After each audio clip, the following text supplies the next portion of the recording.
warahmatullahi wabarakatuh. Perkenalkan, kami dari kelompok 1D Praktikum Biofarmasetika dan Farmakokinetika akan menjelaskan praktikum yang berjudul Studi Ikatan Protein menggunakan metode dialisis dinamis.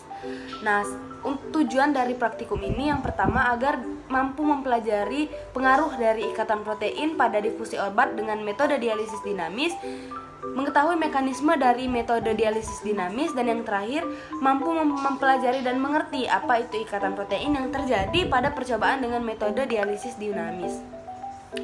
Nah, sebelumnya kita harus mengetahui dulu apa itu protein. Jadi, protein ini adalah zat gizi yang sangat penting karena yang paling erat hubungannya dengan proses-proses kehidupan yang ada dalam tubuh.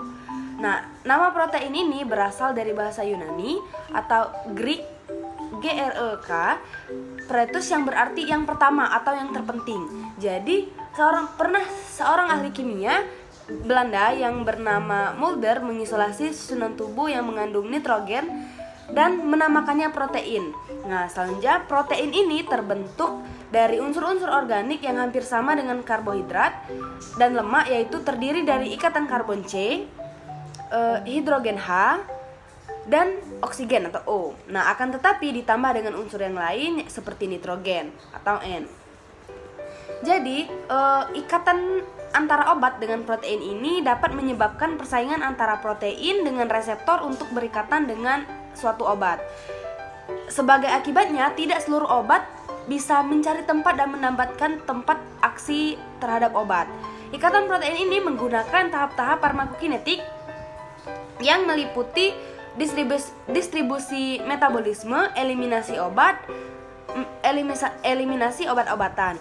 Selanjutnya, ikatan molekul obat dengan protein adalah salah satu persediaan obat dalam tubuh yang mana bila molekul obat bebas dalam darah itu menurun, maka obat yang terikat dengan protein dapat diubah kembali menjadi bentuk bebas yang aktif. Hal ini terjadi karena ikatan obat dengan protein umumnya bersifat bolak-balik atau reversibel.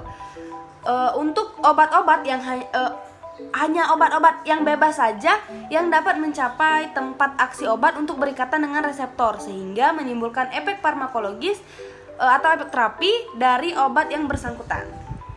Adapun alat dan bahan yang digunakan pada praktikum biofarmasetika ikatan protein kali ini, untuk alat terdapat spektrofotometer UV, kemudian magnetic stirrer, kemudian alat dialisis dinamis, kemudian ada kaca, pipet tetes, tabung reaksi, beker kelas 25 ml. Kemudian untuk bahan terdapat tetrasiklin, serum darah, plasma darah, membran telur, air suling, dan larutan HCl 0,5 N.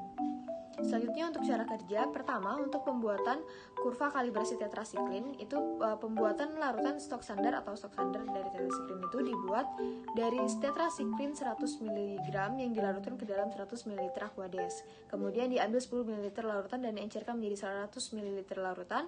Kemudian dipipet, persiapan larutan, pipet larutan stok standar 0,2, 0,4, 0,6, 0,8, 1, dan 1,5 ml ke dalam labu ukur 10 ml.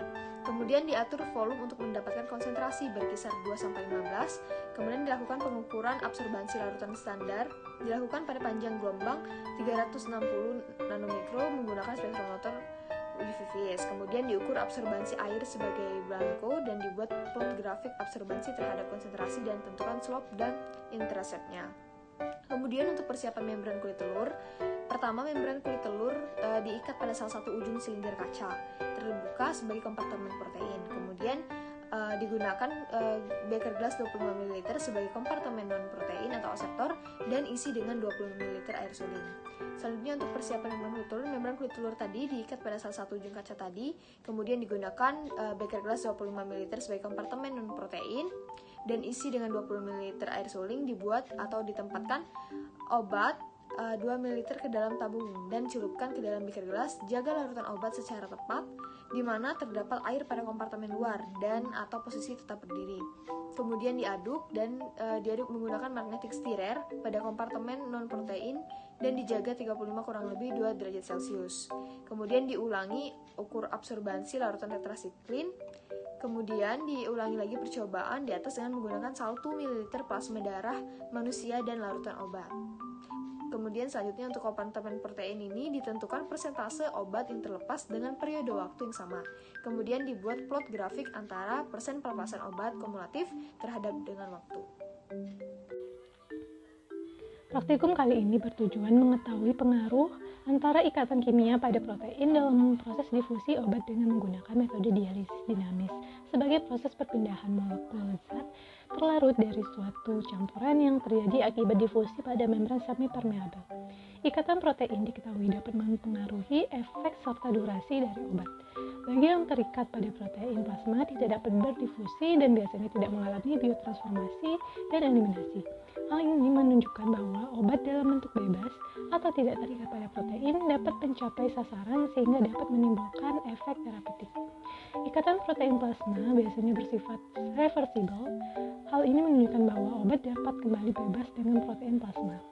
Percobaan menggunakan membran telur sebagai membran protein yang akan berikatan dengan obat diperoleh dengan cara perendaman dengan HCl dikarenakan penggunaan asam kuat akan mempercepat pemisahan antara cangkang telur dengan membrannya. Metode dialisis dinamis yang digunakan menggunakan dinamika aliran yang meningkatkan laju dari efisiensi dialisis. Pembuatan kurva baku tetrasiklin diperlukan untuk mengetahui nilai dari koefisien korelasi, di mana koefisien korelasi yang baik menunjukkan nilai yang mendekati 1. Digunakan tetrasiklin karena obat ini bekerja dan lebih spesifik terhadap protein, dan juga pakai membran itu berupa protein membran. Data yang telah didapat dan dihitung diperoleh bahwa pada plasma darah yang berikatan dengan tetrasiklin memiliki persen pelepasan rata-rata dan jumlah terdifusi rata-rata yang lebih besar dibanding dengan serum darah yang berikatan dengan tetrasiklin.